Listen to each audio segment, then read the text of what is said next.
ओम शांति। आज मुरली तारीख है 2 अप्रैल 2026। आज हम मीठे बाबा के महावाक्य सुनेंगे। बाबा कहते हैं, मीठे बच्चे, बाप की यह वंडरफुल हट्टी है। हट्टी मतलब दुकान, जिस पर सब वैरायटी सामान मिलता है, और उस हट्टी के तुम मालिक हो। प्रश्न बाबा पूछता है, इस वंडरफुल दुकानदार की कॉपी कोई भी नहीं कर सकता, ऐसा क्यों? उत्तर बाबा बताते हैं, क्योंकि वह स्वयं ही सर्व खजानों का भंडार है। ज्ञान का, सुख का, शांति का, पवित्रता का, सर्व चीजों का सागर है ना। तो कितना वैरायटी सामान मिलता है बाप के पास।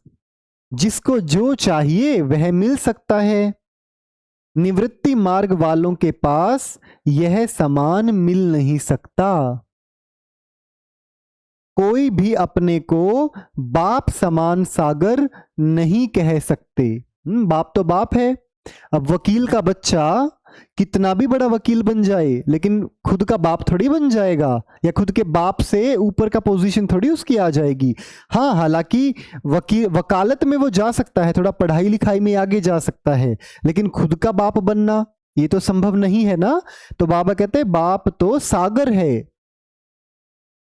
तो कोई भी अपने आप को सागर कह नहीं सकते।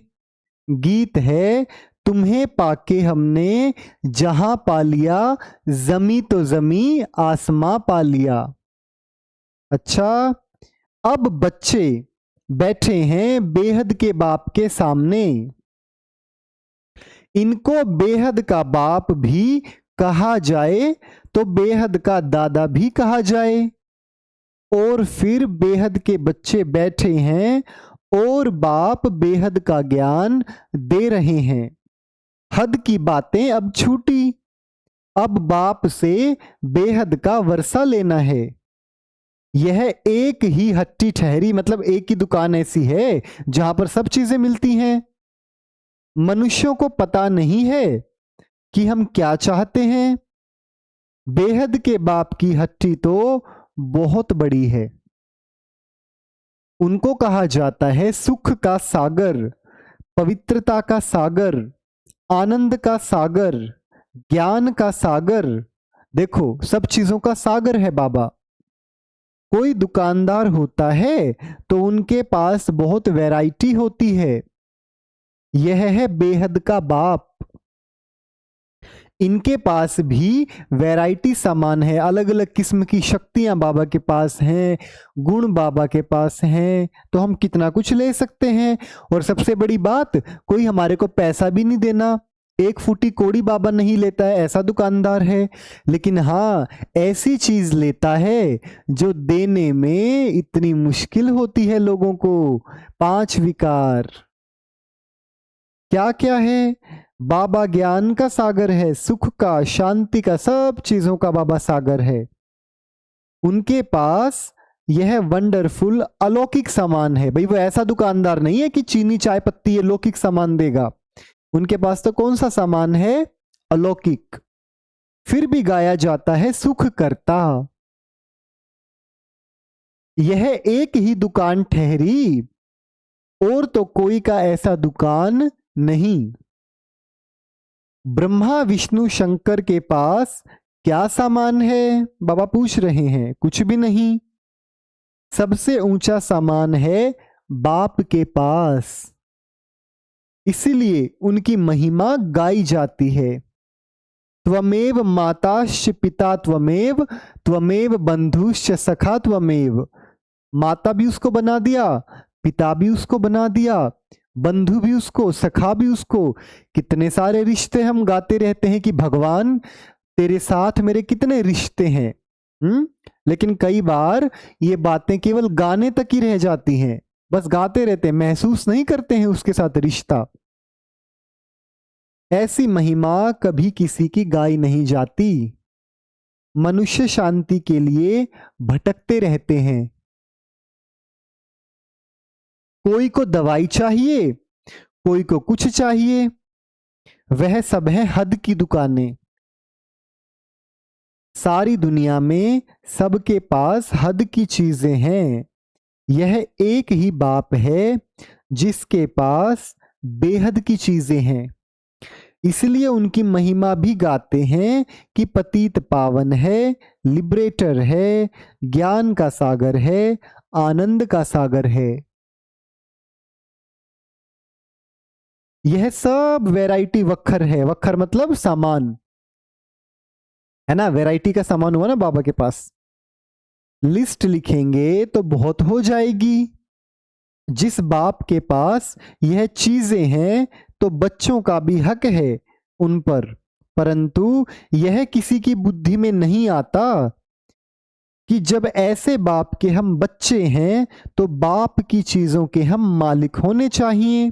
बाप आते भी हैं भारत में। बाप के पास जो सब चीजें हैं वे जरूर ले आएंगे। उनके पास लेने के लिए तो जा नहीं सकते। बाप कहते हैं मुझे आना पड़ता है। कल्प कल्प कल्प के संगम युग पर मैं आकर तुमको सब चीजें दे जाता हूं। हम जो तुमको वक्खर देता हूं, वक्खर मतलब सामान, हम जो तुमको सामान देता हूं वह फिर कभी नहीं मिल सकता। आधा कल्प के लिए तुम्हारे भंडारे भर जाते हैं। ऐसी कोई अप्राप्त वस्तु नहीं रहती जिसके लिए पुकारना पड़े, सारी चीजें प्राप्त हो जाती हैं। ड्रामा प्लान अनुसार तुम सब वर्षा लेकर फिर धीरे धीरे सीढ़ी उतरते हो। पुनर्जन्म भी जरूर लेना पड़े, 84 जन्म भी लेना है। 84 का चक्र कहते हैं परंतु अर्थ नहीं समझते। 84 के बदले 84 लाख जन्म कह देते हैं। माया भूल करा देती है। यह अभी तुम समझते हो, फिर तो यह सब भूल जाएंगे। इस समय वक्खर लेते हैं, सतयुग में राजाई करते हैं, परंतु उन्हों को यह पता नहीं रहता कि यह राजाई हमको किसने दी। लक्ष्मी नारायण का राज्य कब था? स्वर्ग के सुख गाए भी जाते हैं। यह किस्म के सुख देते हैं, सब किस्म के यह सुख देते हैं। इससे जास्ती कोई सुख होता नहीं। फिर वह सुख भी प्राय लोप हो जाता है। आधा कल्प के बाद रावण आकर सब सुख छीन लेते हैं। किसको गुस्सा करते हैं तो कहते हैं तेरी कला काया ही खत्म हो गई है। तुम भी जो सर्वगुण संपन्न 16 कला संपूर्ण थे वह कलाएं सब खत्म हो गई है। एक बाप के सिवाय और कोई की इतनी महिमा नहीं है। कहते हैं ना, पैसा हो तो लाड़काना घूम कर आओ। तुम विचार करो कि स्वर्ग में कितना अकीचार धन माल था, कितना ज्यादा था। अभी वह थोड़ी है, सब गुम हो जाता है। धर्म भ्रष्ट कर्म भ्रष्ट बन जाते हैं तो धन माल भी गुम हो जाता है, फिर नीचे गिरने लग पड़ते हैं। बाप समझाते हैं तुमको इतना धन दिया, तुमको हीरे जैसा बनाया, फिर तुमने धन माल कहां गवा दिया। अब फिर बाप कहते हैं कि अपना वर्षा पुरुषार्थ कर ले लो। तुम जानते हो कि बाबा हमको फिर से स्वर्ग की बादशाही दे रहे हैं और कहते हैं हे बच्चे मुझे याद करो तो तुम्हारे ऊपर जो कट है वह निकल जाए।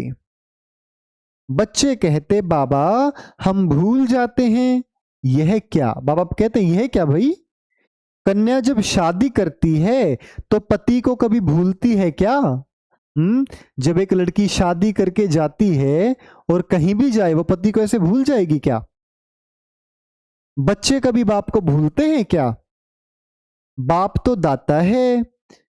वर्षा बच्चों को लेना है तो जरूर याद करना पड़े।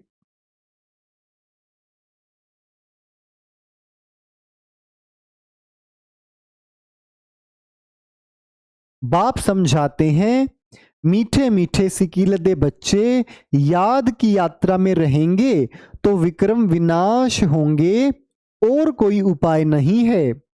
भक्ति मार्ग में तीर्थ यात्रा, गंगा स्नान आदि जो करते आए हो तो सीढ़ी नीचे उतरते ही आए हो, ऊपर तो चढ़ नहीं सकते। लो नहीं कहता, सबकी उतरती कला ही है। यह जो कहते हैं कि फलाना मुक्ति में गया, यह सब झूठ बोलते हैं। वापिस कोई जा नहीं सकते। बाबा आया है तुमको 16 कला संपूर्ण बनाने। तुम ही गाते थे कि मुझ निर्गुण हारे में कोई गुण नहीं। अभी तुम जानते हो कि बाप गुणवान बनाते हैं। हम ही गुणवान पूज्य थे, हमने वर्षा लिया था। 5000 वर्ष हुए। बाप भी कहते हैं कि तुमको वर्षा देकर गए थे। शिव जयंती, रक्षाबंधन, दशहरा आदि मनाते भी हैं, फिर भी कुछ समझते नहीं हैं। सब कुछ भूल जाते हैं। फिर बाप आकर याद दिलाते हैं, तुम ही थे, फिर तुमने राज्य भाग्य गंवाया है। बाप समझाते हैं, अब यह सारी पुरानी दुनिया जड़ जड़ी भूत है। दुनिया तो यही है। यही भारत नया था, अब यही भारत पुराना हो गया। स्वर्ग में सदा सुख होता है। फिर द्वापर में जब दुख शुरू होता है तब यह वेद शास्त्र आदि बनते हैं। भाई दुख किस कारण से हुआ? अज्ञानता के कारण। भाई ज्ञान नहीं था तभी तो दुख हुआ। अब वो ज्ञान फिर हमें लेना भी है। आत्मा को ज्ञान तो चाहिए ना, 7 गुणों में से एक है, तो वो वेद शास्त्र आदि से लेने की कोशिश करते हैं। भक्ति करते करते जब तुम भक्ति पूरी करो तब भगवान आए ना। ब्रह्मा का दिन, ब्रह्मा की रात, आधा आधा होगा ना। ज्ञान है दिन और भक्ति है रात। उन्होंने तो कल्प की आयु उल्टी सुल्टी कर दी है। तो पहले पहले तुम सबको बाप की महिमा बैठ सुनाओ। बाप ज्ञान का सागर, शांति का सागर है। श्री कृष्ण को थोड़े ही कहेंगे निराकार, पतित पावन, सुख का सागर? नहीं, उनकी महिमा ही अलग है। रात दिन का फर्क है। शिव को कहते ही हैं बाबा। श्री कृष्ण बाबा अक्षर नहीं शोभता। शिव बाबा तो अच्छा लगता है ना, श्री कृष्ण बाबा सोचो आप कैसा लगेगा। कितनी बड़ी भूल है। फिर छोटी छोटी भूलें करते 100% भूल गए हैं। बाप कहते हैं सन्यासियों से कभी यह सौदा मिल न सके। वह है ही निवृत्ति मार्ग के, और तुम हो प्रवृत्ति मार्ग वाले। तुम संपूर्ण निर्विकारी थे। वॉइसलेस वर्ल्ड थी, यह है विशेष वर्ल्ड। फिर कहते हैं क्या सतयुग में बच्चा पैदा नहीं करते? वहां भी तो विकार था। अरे वह है संपूर्ण निर्विकारी दुनिया।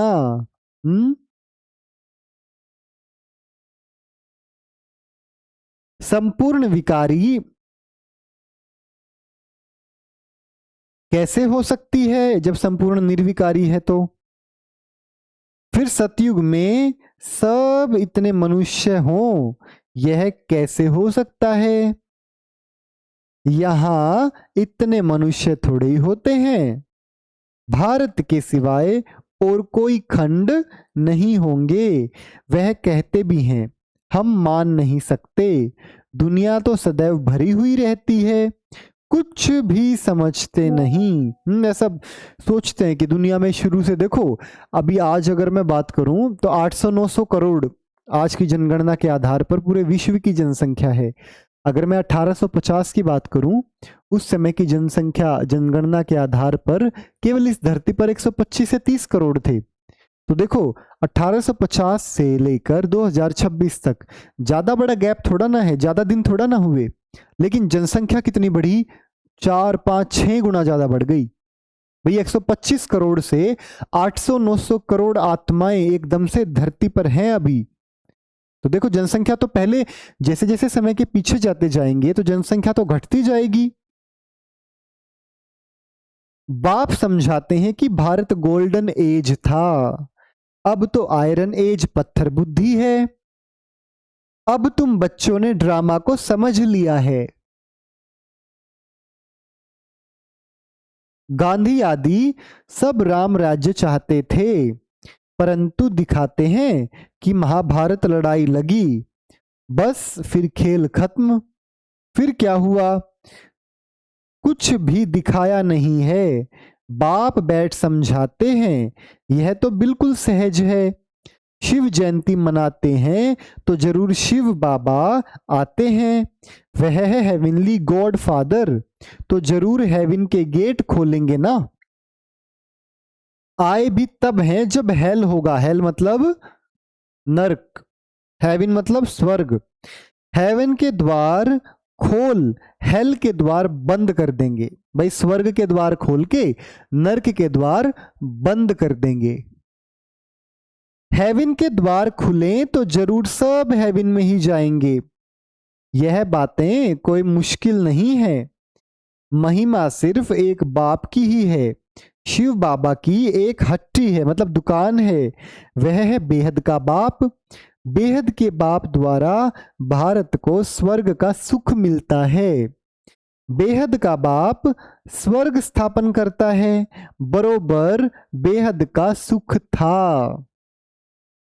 फिर हम हेल में क्यों पड़े हैं, यह कोई नहीं जानते। बाप समझाते हैं कि तुम ही थे, फिर तुम ही गिरे हो।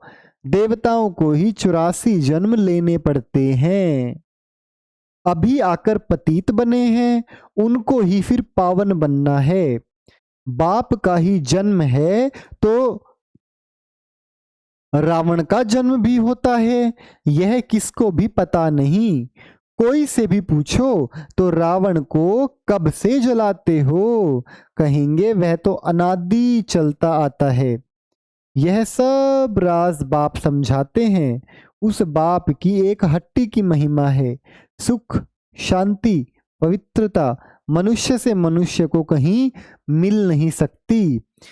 सिर्फ एक को थोड़ी शांति मिली थी, यह झूठ बोलते हैं कि फलाने से अशांति मिली। अरे शांति तो मिलनी है शांति धाम में, यहां तो एक को शांति होगी तो दूसरा अशांत होगा, तो शांति में रह न सके। सुख शांति पवित्रता सब चीजों का व्यापारी एक शिव बाबा ही है। उनमें कोई आकर व्यापार करे उनको कहा जाता है सौदागर। उनसे कोई अगर आके व्यापार करता है तो पवित्रता सुख शांति संपत्ति सब कुछ उनके पास है। अप्राप्त कोई वस्तु नहीं, स्वर्ग का तुम राज्य पाते हो। बाप तो देने आए हैं, लेने वाले लेते लेते थक जाते हैं। मैं आता ही हूं देने के लिए और तुम ठंडे पड़ जाते हो लेने में। बाप तो दे रहा है लेकिन हम ठंडे पड़ जाते हैं।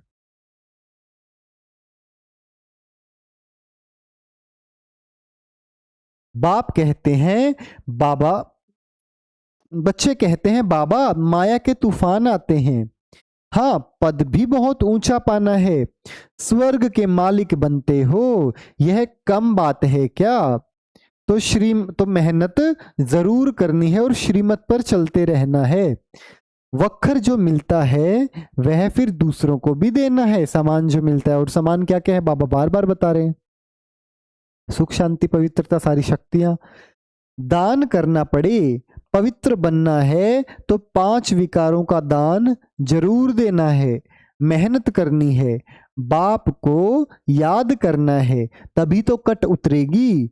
मुख्य है याद। प्रतिज्ञा भल करो कि बाबा हम विकार में कभी नहीं जाएंगे, किसी पर क्रोध नहीं करेंगे, परंतु याद में जरूर रहना है, नहीं तो इतने पाप विनाश कैसे होंगे। बाकी नॉलेज तो बड़ी सहज है, 84 जन्म का चक्कर कैसे लगाया है, यह किसको भी तुम समझा सकते हो।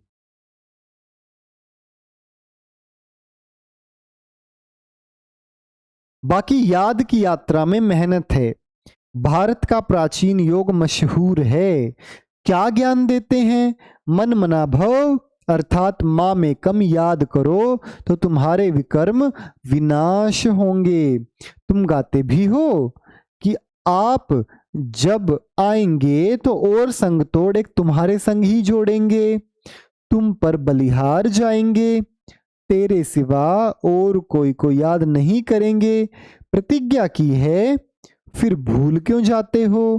कहते भी हैं हथ कारडे दिल यारडे, हाथ से काम करो, दिल से भगवान को याद करो। कर्म योगी तो तुम हो, धंधा आदि करते बुद्धि योग बाप से लगाना है, धंधा आदि करो।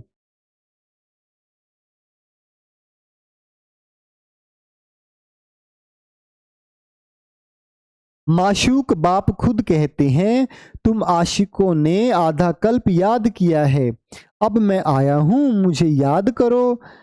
यह याद ही घड़ी घड़ी भूल जाते हैं, इसमें ही मेहनत है।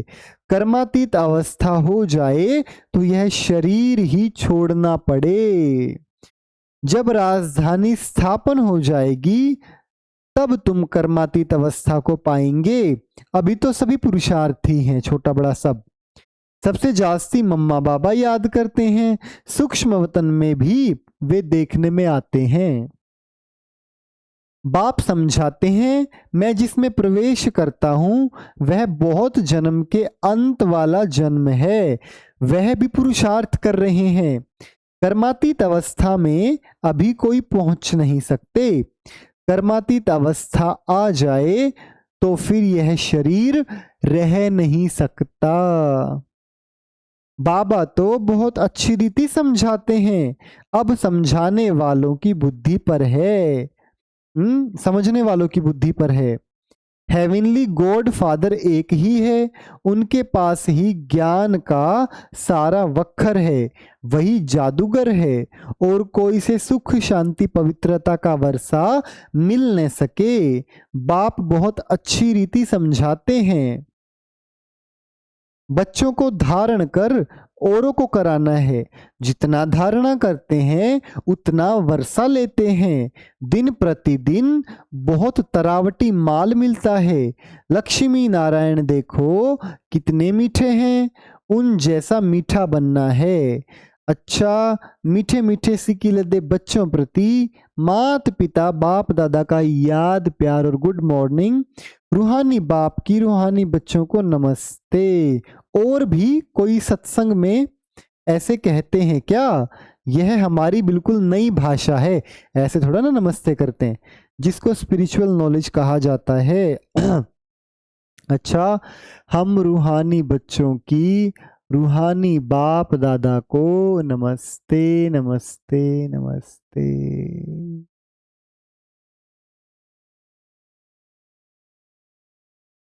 धारणा के लिए मुख्य सार नंबर पहला पॉइंट है, बाप समान जो सुख शांति पवित्रता का वक्खर मिला है वह सबको देना है। पहले विकारों का दान दे पवित्र बनना है, फिर अविनाशी ज्ञान धन का दान करना है। नंबर दूसरा, देवताओं जैसा मीठा बनना है।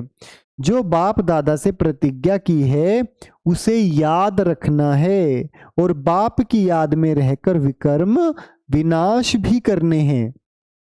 वरदान, निमित्तपन की स्मृति द्वारा अपने हर संकल्प पर अटेंशन रखने वाले निवारण स्वरूप भव। निमित्तपन की स्मृति द्वारा अपने हर संकल्प पर अटेंशन रखने वाले निवारण स्वरूप भव। निमित्त बनी हुई आत्माओं पर सभी की नजर होती है, इसलिए निमित्त बनने वालों को विशेष अपने हर संकल्प पर अटेंशन देना पड़े। अगर निमित्त बने हुए बच्चे भी कोई कारण सुनाते हैं तो उनको फॉलो करने वाले भी अनेक कारण सुना देंगे। अगर निमित्त बनने वालों में कोई कमी है तो वह छिप नहीं सकती, इसलिए विशेष अपने संकल्प, वाणी और कर्म पर अटेंशन दे, निवारण स्वरूप बनो। स्लोगन: ज्ञानी तो आत्मा वह है जिसमें अपने गुण व विशेषताओं का भी अभिमान ना हो। भाई मैं इतना गुणवान हूं, मेरे अंदर इतनी विशेषताएं हैं, इसका भी घमंड ना हो।